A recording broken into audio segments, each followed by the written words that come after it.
like Nate Dogg. He knows a hit when he spit. Is smoke your name or smoking what you do? It's not the same old anymore. It's something fresh and something new. People in general, they hate rich kids. Let's get unfiltered. Welcome to Unfiltered. I'm Carl Reed. And I'm Smoke Dixon. In today's episode, we got a good one for you today. John Talty joins Unfiltered. Then we'll get into Unfiltered Game of the Week 0, Florida State versus Georgia Tech. It just means more, Smoke, in the SEC. Nick Saban had these comments on Lane Kiffin that he put in John Talty's book, The Price, that we're going to get into when John comes on. That son of a, I don't know if I'm allowed to say that. My mother's not here. I'm going to fire you, Jimmy, for ever talking me into hiring that narcissistic bleep.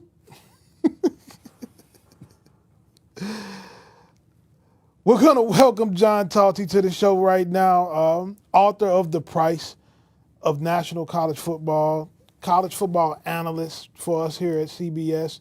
John, listen, man, that is the quote that is circulated around social media since it got posted yesterday. Now, very rarely does Nick Saban allow people to come into his safe zone, but he allowed you in. Explain to us kind of what your book is about. Yeah, I guess first off, I have to give like a PG-13 warning about this book. It does have a couple bad words in it that people said. But, I think the idea behind the book was trying to understand, what's happening within college football right now and how some of these important programs or coaches are reacting to and handling it. And by that, I mean NIL, transfer portal, conference realignment, all these different things that are really having such a huge impact on the sport, as you guys know. So, more than a year ago, we picked a couple coaches and programs to try to follow and document for the last year or so. Nick Saban in Alabama are one of them. We did Jim Harbaugh in Michigan. We did Smoke's guy Mike Locksley in Maryland, Jed Fish in Arizona, and a couple other, players, coaches, and others along the way, and just try to show at all these different levels within college football, what's really happening? What are they really dealing with on a daily basis? And why is this such a, kind of stressful and chaotic time for so many people within college football? Now, John, you talk about the stressful and chaotic times in college football. And we know that Nick retired because some of that stressful and chaotic times. Can you touch on a little bit of what his last days were like and why he left the game and ended up retiring? Yeah, I think one of the things I always thought was one of Nick Saban's greatest strengths was his ability to adapt and evolve. And there are all these different things along the way. One of the most prominent, I think, was the spread, hurry up, no huddle offense, something that he really didn't like, but eventually got his arms around. He was great at adapting with the COVID-19 pandemic and guiding his team to a national championship. I think the one area that he struggled a little bit in was NIL-related stuff. I think it went against a lot of his, core beliefs of how to build a successful team culture. And, over the last 3 years since we've had NIL, I think he evolved to an extent. I think he was a little more willing as time went on to do different things, but I don't think he was ever going to be 100% comfortable with it. And so I think the combination of NIL, the transfer portal, and also his, I think, challenge to get the right people around him on his staff. I think he realized it was getting harder and harder to get people who could do what he wanted to do on his staff. And I think those combination of factors ultimately played a pretty big role in his decision to retire in January. John, is Lane Kiffin misunderstood?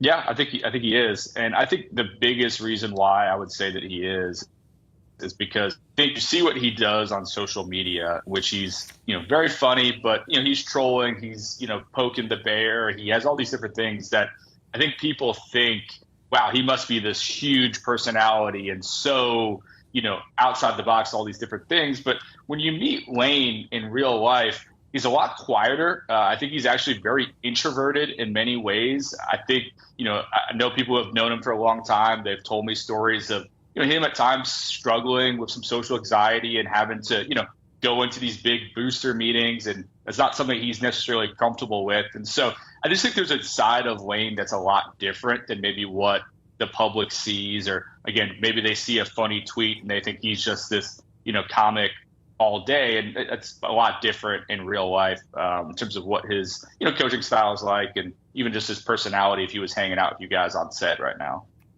John, you touched on it briefly, and you said one of Nick's troubles was hiring the right people. Now, Lane was one of the good guys in terms of getting Nick past that hurry-up offense and getting him evolved into the modern-day football. But can you touch on a little bit more about why Nick felt like he couldn't get the right people in the building to keep the Alabama train moving? Yeah, I think it's a couple things. I mean, you look back to his last year, he had both an offensive coordinator and defensive coordinator opening. Bill O'Brien was leaving to go to the NFL, and then Pete Golding left for Ole Miss to join Lane Kiffin. And, as he went through that process, it's always, you guys know, it can always be a little bit depending on who's telling the story about whether somebody got turned down or whether he was offered at all. But there were multiple prominent candidates for both of those jobs that ultimately decided to either not take the job or pull out of the running consideration for it. Offensive coordinator in particular went through a lot of different candidates before ultimately hiring Tommy Rees away from Notre Dame. And I just think he realized there are two things. One, it was getting harder and harder to get the top coaching talent to come on board, in part because of his age. And he was always dealing with the question, how long are you going to be around? How long are you going to be coaching for? All those different things. The second part of it was that so many of his guys who he kind of helped raise up as assistants had gone on to be head coaches elsewhere, had had success, and were hiring away different people. So he didn't necessarily have that kind of pool of candidates he would have been able to tap into in the past, because so many of those guys might be at Texas now, or Georgia, or Texas A&M, or all these other prominent programs that wouldn't necessarily just jump to work at Alabama. So all those different factors, plus the fact, as you guys know, wasn't the easiest guy to work for. And so that was always going to naturally turn off certain coaches who just don't want to live that lifestyle on a daily basis. John, we're going to get into our true and false segment of the show. Every time we bring a guest on, we like to ask them a true or false question. So we're going to ask you a question. You're going to let us know whether that statement that we make is true or false, and then you can give whatever kind of context you want behind your answer. So I'll go first. Lane Kiffin and Nick Saban have a good relationship now. True or false? That's a tough one. I'll put it as true, but I will say it might not be quite as what it's been made out to be. I think that especially as time has gone on and there's been time to look back and space, I think they've played it up a little bit more. I think especially Lane has played up and been very deferential to Nick and how much he's the GOAT and all those different things. It'll be interesting to see how their relationship evolves now that Nick Saban is, with ESPN and a member of the media and things like that. I wouldn't say that they are particularly close, but I don't think they are enemies or anything like that. So I'm kind of splitting it in the middle, but I'll give it a true. I lean more on that side. All right, here we go. True or false? Lane Kiffin saved Nick Saban's dynasty after Johnny Manziel came through and ruffled up the feathers in Tuscaloosa. That's another great question. I'll give it true, but I don't think he was the only one capable of doing it. I think that what I'll say is this: I think he was the perfect person to help do it. But I think that Nick Saban deserves more credit for realizing that he needed someone like that and he needed to evolve. So, if you look back to the year that they decide to kind of start making that big shift and bring on Lane Kiffin, that was the year that they had the kick six and were a play away from probably being in the national championship game. So it wasn't like things were going really bad for Alabama to have to make this big shift. And so for Saban to be proactive and bring in somebody like Lane Kiffin, knowing the game was changing and he had to kind of get with it, I do give Nick Saban more credit there for realizing it than Lane. But I think Lane, as different as he and Nick are, and as odd couple as it is, I do think they were perfect for each other at that moment where Lane needed to be rehabilitated. He needed to go someplace where he'd kind of be out of the spotlight to some extent, couldn't talk to the media, would just have to listen to what Nick said. And I think Nick needed someone who would push him, outside his comfort zone, maybe challenge him a little bit, push him to be more aggressive offensively. And I think it did lead to a lot of change. And a lot of the guys who came after Lane, did a really good job of advancing it even further. All right, I got one for you here. True or false? Lane Kiffin is the best offensive play caller in college football. I'm going to go false. I think I believe he thinks he is. And I do think that if he's not number one, he's top 2 or 3. I think that it's different because there's head coach and there's different responsibilities and things like that. But I would say, I'll spin it this way. I thought that Steve Sarkisian was the best offensive coordinator that Nick Saban ever had. And I thought that Sark, what he's able to do, I think was just a little bit better about having a more well-rounded thing. And I think what I mean by that is just all the other stuff that goes into being a successful offensive coordinator and setting things up. And I think what you saw a year ago, Texas at Alabama, just the way that Texas came out and the play designs that they had and the script they had. I mean, Sark knew what he was doing, and I think it was pretty perfect. And so I have Sark a little ahead of Lane, but I mean, they're 1A, 1B type thing. I don't know. You guys can tell me if I'm wrong, but that's my initial take on it. I don't think you're wrong, but there's a guy in College Park, Maryland, that's going to be sitting there saying, I won a national championship too and put up a bunch of points. But hey, that's for there, here, not now. So we'll get to the next one. True or false? Nick Saban was extra motivated not to let Lane Kiffin beat him while at Ole Miss. Absolute true. That is 100% fact. And I think it's in part because he knows how much Lane wanted it. Lane, I will say that I think one of his great disappointments for Lane Kiffin is going to be that he never beat Nick Saban, because I think he wanted it so bad.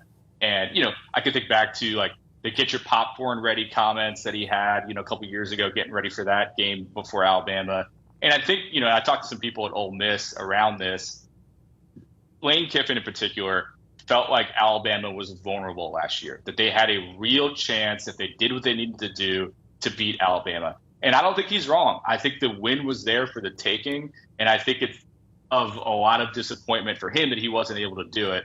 And I think on the flip side, I'm sure Nick, might have had a little smirk of his knowing that he was able to beat, Lane one last time and deprive him of a chance to knock off the GOAT. All right, John, last one for you here. True or false? Nick Saban is the greatest college football coach of all time. For me, it's true. I think I'm obligated to say that because I have a book that calls him the greatest college football coach ever. So I think in order to continue those books selling, I have to defend that argument. I think what I said earlier, I think he was able to adapt and evolve in so many different ways. I'm curious to see down the line. I think a lot of people around Kirby Smart don't think he's going to coach into his 70s like Nick Saban did, but he's the one guy that I see in the modern era right now that he keeps going and keeps doing what he's doing could certainly give Nick a run for his money in terms of what he succeeded at doing. But he built an absolute monster at Alabama, a dynasty in every sense of the word. And I think because of the changes we've seen in college football, from transfer portal, NIL, 12-team college football playoff, I think it's going to be harder and harder for people to build what he built at Alabama. I just think we're going to see more teams able to compete, more kind of, random results. I don't know that we'll see a program outside of maybe Georgia dominate the way Nick Saban did at Alabama. So for me, he's the GOAT until somebody knocks him off. John, tell everybody, where can they get your book? What day does it come out? Where do they need to go to purchase your book? Yeah, I appreciate that. The book, the price, comes out August 27th. That's Tuesday. You can buy it anywhere you buy books: Amazon, Barnes & Noble, Books A Million. You're happy to go into your local bookstore and say, hey, would love to, buy this book. They can order it for you. And it's, I think if you're a college football fan and you're interested in not only some of the biggest names in the sport, but also just how did we get to this moment? How did we get to what's happening right now? This is the book that I think explains that in a way that no other book has so far. John, thank you for coming out, my brother. It's always a pleasure, and I look forward to reading your book. Sounds good. Appreciate you guys. John had that in the mail. I got you. Let's go smoke right now to our game of the week. Number 10, Florida State versus Georgia Tech this Saturday. The FSU won the last meeting versus Georgia Tech 41-16, smoking 2022. Georgia Tech led the ACC in rushing yards per game last season at just over 200. Florida State, first ever undefeated team, left out of the playoff. Smoke, give me a key player to watch for Florida State in this one. Well, Reed, I'm going to go with it. Not a lot that you can do without DJU. So, DJU, if he shows up and he did what he's been doing at Oregon State and plays the way that he played last year in terms of complimentary ball, not turning over, making the right plays, create when needed, when he does need to put his foot in the ground and pick up a few yards, do that, don't get hurt, because we understood last time when the quarterback ran, what happened? Didn't get a chance to play in the national championship. But the guy that I need to see come out and do what he needs to do, and I think he will, because this is the second time in ACC, isn't it? Mm-hmm. Second time twice, second time nice, 3 times thrice. So when you look at it at Clemson, his record was 21-5. That ain't bad. 8-4 last year. But the thing that he really improved on in his 2023 season, rather than he did at Clemson, was his touchdown to turnover ratio and his passing efficiency. So what he's learned is he's learned how to keep the ball to the right players, his guys, and not turn the ball over, and learn how to play winning football. And sometimes that takes a little bit of time on task, which he's created. So even though he's an old man, he's an old soul, but he's found a way to come back. It might poke that bear a little bit and poke that tiger in Clemson. Well, how do you think that he can fare the second time around? Because he got a lot of criticism at Clemson for not being the guy, not being the guy to lead them back into the playoffs. You think he fares better at Florida State than he did at Clemson? Absolutely. Here's the reason why. He's not asked to be the guy. He's just being asked to be one of the guys. Because when you're the guy, all the pressure's on your shoulder. And as a young player at that time, the quarterbacks before him, franchise, Deshaun Watson, first overall pick, Trevor Lawrence. Now they're anointing you the next one. You don't need that pressure. Some of us don't operate well with that much pressure on us. But you saw him, he went back out west, understood how to get his game back to playing controlled, organized, turnover-free football. And I think it's an older player with better players around him and a quarterback coach and an offensive coordinator that can unlock him, one more time, unlock DJU to play complementary football, create when needed, and you don't have to win the game by yourself. You say coaching is important, I guess. You got to have good players to coach, but it is important. Reed, what you got for me? Well, you stuck with DJU on the offensive side of the ball. In order to stop a quarterback, you got to have a quarterback on your defense, and Georgia Tech has one in their safety, Miles Brooks. This is a guy, Smoke, that I've been able to watch on film. He does a great job of playing over top on the roof. He does a great job of coming down and running the alley. He defends the pass well. Now, I know, Smoke, when you talked to me, when we talked about him the other day, you said doesn't have a lot of interceptions. I think that's more scheme. When you're playing a ton of man defense, you don't get as many interceptions as if you're playing zone defense. This guy can come over and he can play in the slot. He can cover guys in the slot. This guy can come in and he can tackle guys in the open field. When you look at Georgia Tech's defense last year, offensive points per game, 29.5. That is the second most in the ACC. Offensive yards per game, 437, which is the most. They have got to tighten up on defense, which is why they brought in defensive coordinator Tyler Santucci. We just talked about coaching with DJU. I think that Tyler Santucci unlocks his game, and he ends up having a big-time season, and we hear his name in the NFL draft, Smoke. Well, you know me. When you start talking about DP play, I love that, especially guys that are multifaceted. Guys that can show up on the back end, play split safety, single high safety, but also find their way to get down in the box and be a playmaker. So for your guy DJU, for my guy DJU, the first thing that he's going to have to do is identify where this guy is. because the defense is built around his skill set and what he does well. You got to know when he's playing zone, when he's playing man, when he's blitzing, because he's going to be the guy that when you ID him, you're going to find out a lot about that defense.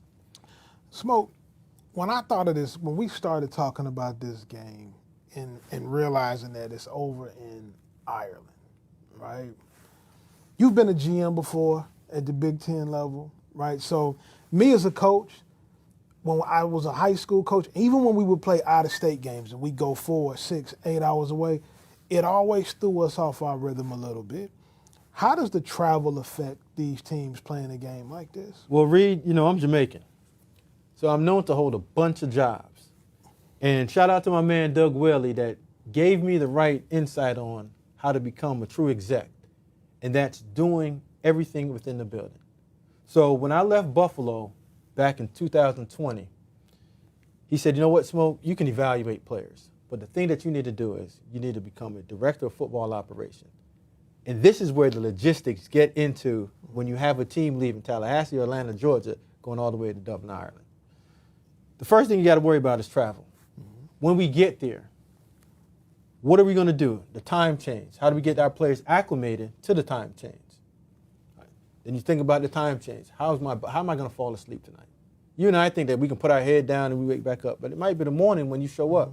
So you got to give yourself enough time to get acclimated in our play. Next thing you got to look at is nutrition. Reed, when I played in NFL Europe, even went over there with the Buffalo Bills back in 2015 when we played in England, Marcel Darius lost 20 pounds in that week that we're there because the food's not the same. So we all look at it and say, okay, these teams just got to go out there and play. No, there's a lot more to do it. Shout out to all the DFOs that's doing it right, getting their teams there on time, the right way, and having these players feel like they're at home. Because when you're at home, sometimes you play your best. But somebody got to be the travel team. So whoever did the best job of getting their team acclimated, getting them back on square one, and having the same feel like you were at your own facilities, and that's including coaches, because we still got to recruit. We still got to coach. We still got to mend the ones that are hurt and feed the ones that are hungry. So shout out to all the DFOs and all the departments out there that's putting all this together, because this trip, I know, took about a year just to get planned and properly operated. Major execution by both staffs. Smoke, college football is here. We officially are back in the season. And if you want to hear everything there is to know about college football, check us out every Tuesday and Thursday at 4 p.m. Central, 5 p.m. Eastern Time, 24/7 Sports YouTube channel, Unfiltered, with myself and Smoke Dixon. You have just been Unfiltered.